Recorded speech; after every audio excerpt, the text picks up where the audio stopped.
Hello, and welcome to episode 40 of the Brain Cancer Podcast.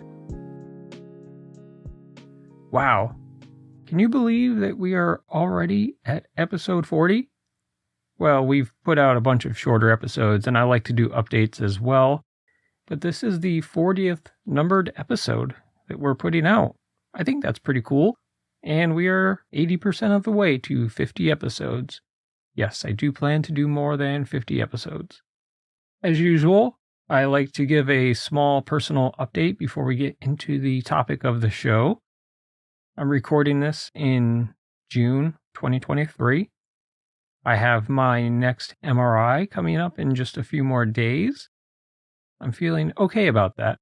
It will be another scan where I have my scan in the morning, a few hours to wander around and kind of kill some time in the early afternoon before I have to head to MGH by 1:30 or 2 o'clock. I don't remember exactly. I'd have to look it up. But either way, the previous two have looked stable. I can't really ask for much more than that. Once again, I do apologize for the lack of updates and more regular episodes, but it's been a very busy spring. And I have been out in the garden a lot, trying to be as active as I can out there, trying to spend as much time as I can outside, also with my camera as well, and also still working 4 days a week. Occasionally 5, but I'm pretty good with 4 days a week. That gives me enough time to allow my body a couple days to recover, and I'm not overexerting myself. And I want to balance my work and life commitments. Plus, we're getting into the busy summer season. I would like to take a vacation somewhere, but I'm not quite sure where. So if you want to, feel free to give me a couple suggestions. And before we get into the episode, I wanted to give a big shout out to my brother for riding all the way from the east coast of Italy all the way to the west coast of Italy, from sunrise to sunset. He is currently enjoying some recovery time over in Italy, and I definitely plan to get him on the show for an interview because he has done 2 of these events now to raise money for brain cancer charities. I cannot thank him enough. It just means so much to me that he does these things just because he's a good person, not for like social media clout or anything like that. But I want to have him on and ask him some questions related to why he chose to do these events and what his training was like. I do know that there is a fair amount of elevation involved, and luckily he's in an area where there are lots of hills because it's a natural valley anyways. So I'm sure that made training a little bit easier. We will have to find out. I think that's about it for my short update. Let's get into the topic for today.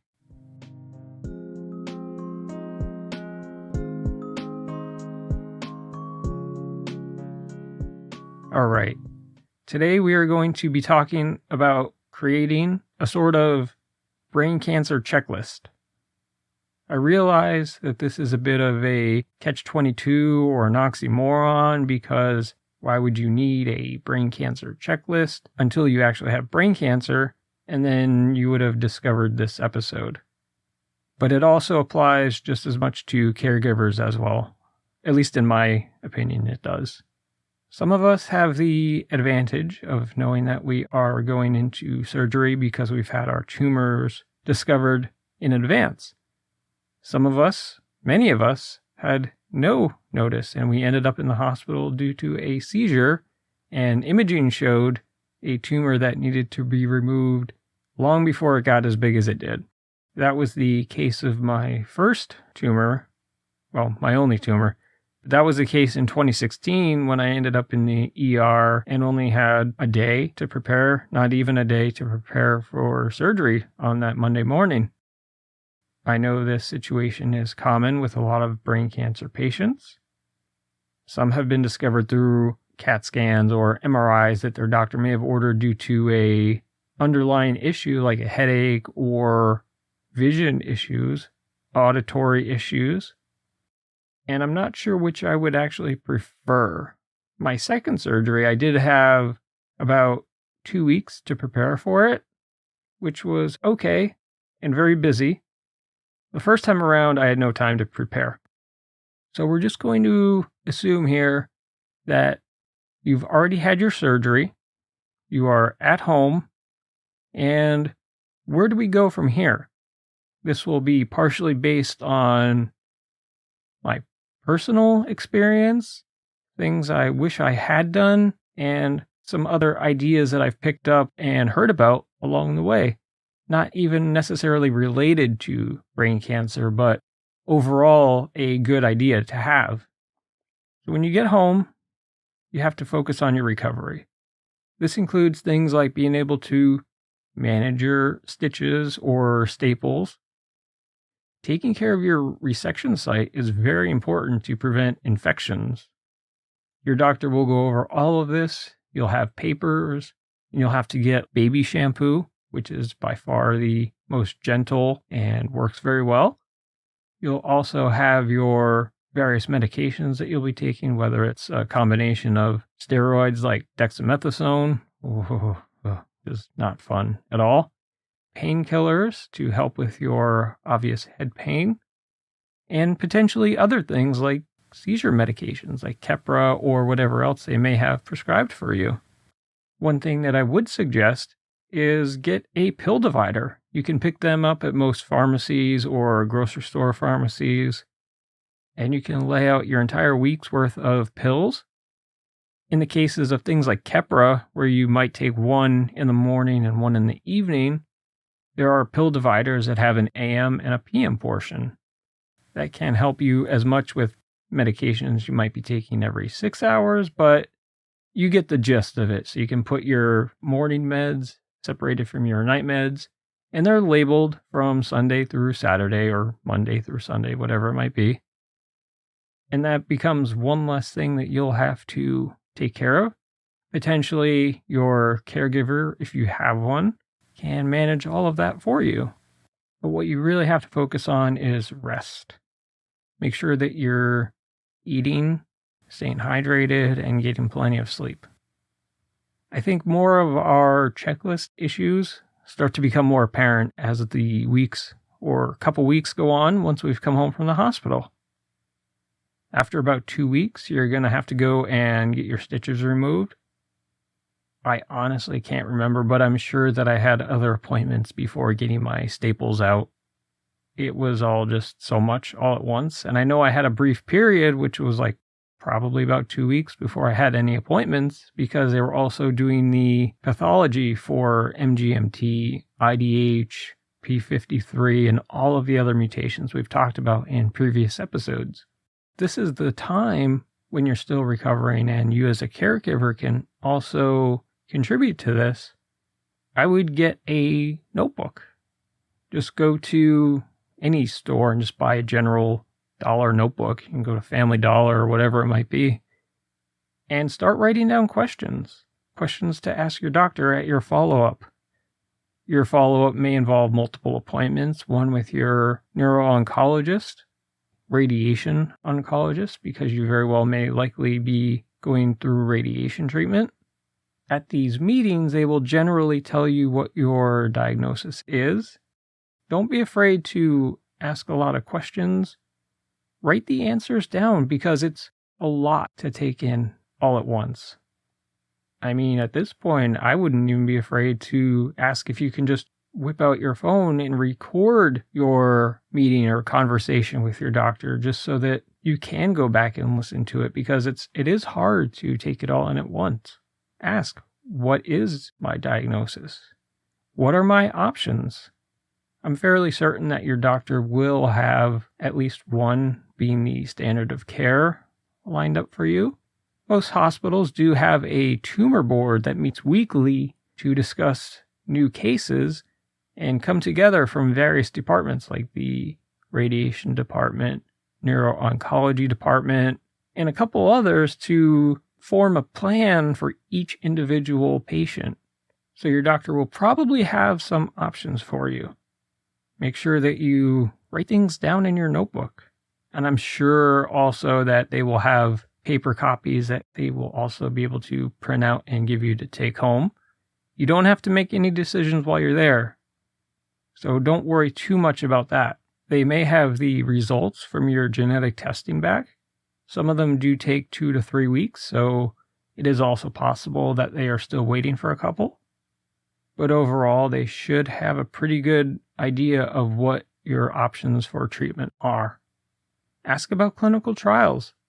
When I had my meeting with my neuro-oncologist, she already had the standard of care as an option and presented me with the option to do this clinical trial, which turned out to be one of the best things that I had done because I really do believe that it helped a lot. I was able to stay on it for such a long time because I had such a good response from it. You can also check out clinicaltrials.gov. You can search by your location, your tumor type, and quite a few other variables as well. I haven't actually checked the site in a few months because I haven't really had a need to, but it can be a little bit overwhelming and it's not very user-friendly, but it's still worth a shot. So definitely ask about clinical trials. Depending on your meeting, you can also consider a second opinion with a different doctor, different hospital, and see what they say. No doctor, I promise you, no doctor will be offended if you go out and search for a second opinion. It is your life. Your doctor and the team are coming up with a treatment plan for you. You can take your information, send it to a second hospital, and see what they say as well. No doctor should be offended by you seeking out a second opinion. I've heard that many doctors actually encourage it. That means you're taking these steps towards ensuring that you get the best treatment available. Some of these hospitals that you might ask for a second opinion at, they might be a little bit further away, and you may have to make travel plans, but in the world that we're living in, usually you can just send the information over, I don't know. I'm sure that there's some other way that I'm just completely blanking on right now. Definitely consider a second opinion. So by this point, we have gotten our notebook, we've had our meetings, we're back at home. So what's next? I would keep the notebook on the table, dining room table, living room table, kitchen counter, whatever it might be. Keep it there with a pen nearby. If you think of something, go over and write it down for your next visit with your doctor. Same thing as a caregiver. I know that they give you a paper which has a lot of weekly breakdowns for what you're allowed to do, like weight restrictions and other things like that. But as a caregiver, you probably have other questions that really only the doctor can answer because they're specific to the person that you're caring for. It's at this point where you may have already started your treatment and you're getting into that groove of possibly going to your radiation, taking your Temodar, and you can really slow down a bit and look into some support groups.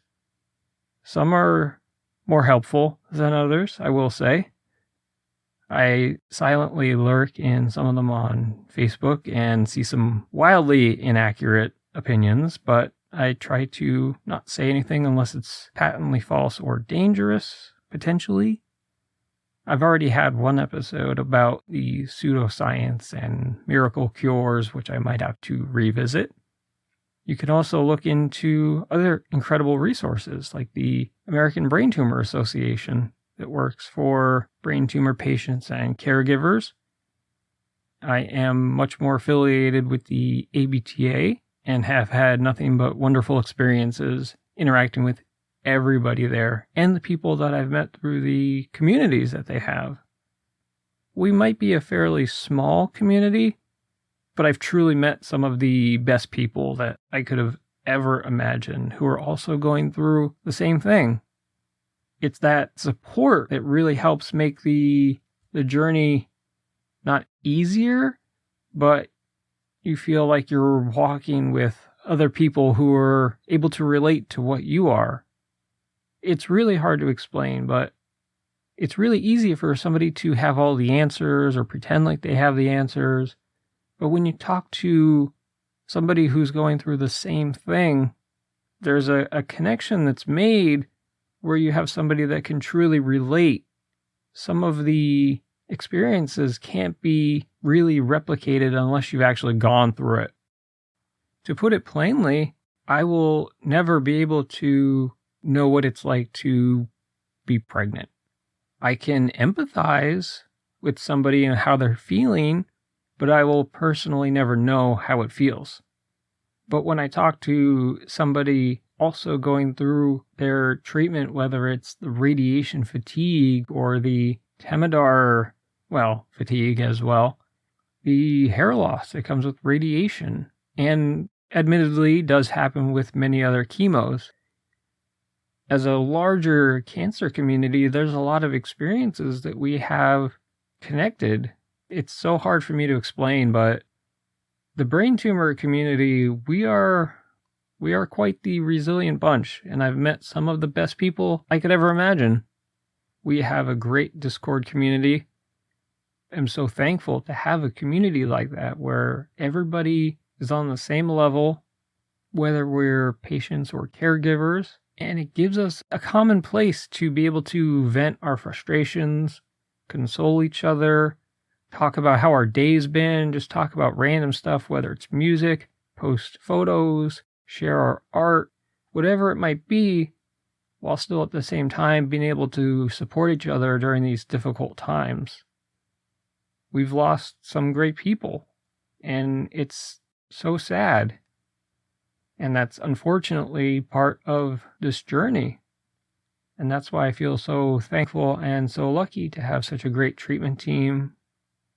It's the reason why I'm so thankful for what I do have versus what I don't have.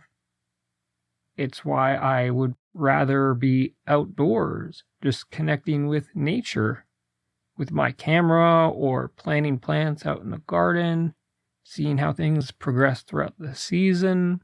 And I think it's that and being outside in an environment that I really like, which really helps my own personal mental health. Some days, I just want to sit inside and be a bum, and that's fine. We're all entitled to those days. I definitely had one last week where I just didn't want to really do much of anything.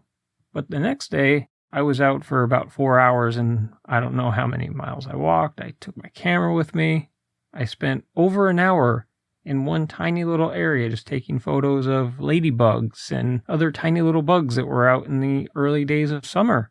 Lots of plants are still growing. I have plants growing in the yard. I've got herbs growing. Our sunflowers there's a couple that are probably about 6 foot tall now, and some others that I planted only a couple weeks ago, which are only maybe about 6 to 8 inches tall. All during the season, there will be all different varieties and different colors of sunflowers, and I can't remember what I planted where, so it's all going to be a giant surprise when they flower, and I think that's part of what I enjoy about it too. I found a couple that had fallen out of a package and just put them in the ground. We'll see what they are. It's that kind of thing that really makes me happy, I guess. It's just something that I enjoy doing, and just being able to connect with nature means a lot to me. I did not mean to get off on such a tangent there in our episode about a brain cancer checklist, but sometimes I just want to talk because it helps me as well. So we were talking about looking into support groups. We have one on Discord. If you would like to get into that, just let me know. I definitely recommend the ABTA, the American Brain Tumor Association. They have a mentor program where you can apply, and one of the ABTA representatives will review your application and match you up with somebody who's in the same or close to the same situation as you. So you can connect with somebody that has the same tumor type as you. Or in the case of a rare tumor, they'll try and find somebody that's relatively close in age and diagnosis, but it is 100% worth it. I promise you. I can't really speak for any of the other charities because I am far less familiar with them. I think I went through everything on my checklist notes here. But if you can think of anything else, please let me know. Reach out to me. I just wanted to kind of summarize things that I did, things that I wish I had done, and what might be of help to you in the future or the present if you're currently going through the beginning stages of your journey. So with that, we're going to wrap it up for this evening. Thank you all so much just for taking the time to tune in and listen to the show. You take the time out of your day to tune in and listen to me. It's become something that I really enjoy. I love doing this. Admittedly, it's been harder with spring being here and trying to take care of so much all at the same time while also working and being on the slow Mustang, which is really, the fatigue definitely kicks in on weeks 4, 5, and 6. I'll tell you that much. I will definitely give you all an update on how the MRI looks. This episode might not come out until after the scan anyways, but I will definitely always keep you all updated. You can feel free to reach out anytime at braincancerpodcast@gmail.com. You can follow the page on Facebook at facebook.com/braincancerpodcast. Follow me on the Twitter, which I never use, at braincancerpod. I really need to post on there once in a while, or at least interact with people. I'm not a huge social media person, obviously. Be sure to leave a review on the Facebook page. And you can also follow and review the show on various podcasting platforms, whether it's Spotify, Apple Podcasts. I know and I'm thankful for the reviews that I've gotten on there. So thank you so much. It means the world to me. I think that's about it. I hope you all were able to take a little something away from this. And if you need anything, you can always reach out to me. We are, like Fred Green says, we're all in this together. Once again, thank you all. We will be back soon with another episode. I'm not sure what it will be yet, but we will see. And as usual, I hope you all have a great day or night, and I will talk to you again soon. Bye.